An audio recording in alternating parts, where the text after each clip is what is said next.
Well, tomorrow is big for both Oregon and Washington. Wednesday, all COVID capacity limits, mask and distancing requirements are dropped and places can really open up. So for some, that idea and the return to the office, it's causing a little anxiety. Brian Clerkley joins us, and you talked to a therapist with some good advice. I did. Nina therapist Chelsea Mears says that she understands that this time can be overwhelming after so much time isolated from big groups and regular activities. She says it's important to take things slow.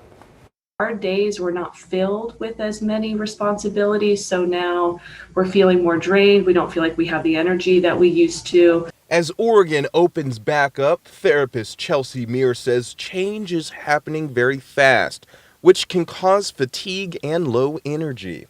Maybe the first time you socialize is not like a big 4th of July barbecue, but it's something a little bit smaller, maybe with close friends, and you kind of work your way up to more gatherings, more people that feels like the right fit for you at that time. Other tips, Mears says, don't be too hard on yourself and don't be afraid to express your feelings. When you do get overwhelmed with new responsibilities, here's a way to handle the stress. So being comfortable, letting people know, today it ended up being a lot busier than I thought it would. I'm sorry I won't be able to make that, dinner that we had talked about. Let's rain check and plan for another day. And when you do get overwhelmed with new responsibilities, here's a way to handle the stress. Making lists is really helpful.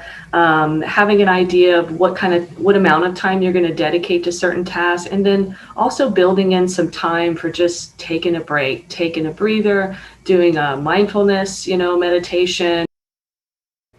Yeah, my small talk skills have totally gotten out of practice, but I love what she's saying. It's all baby steps, right? Because this can take a while. It can take a while, and she's actually heard of people developing social anxiety because we spent so much time alone and isolated, and we were really worried about the virus this past year. So it just takes the brain and the body a little while to feel comfortable shaking hands and talking to people again. Baby steps. All right, Brian Clerkley, thank you so much. Let's get back.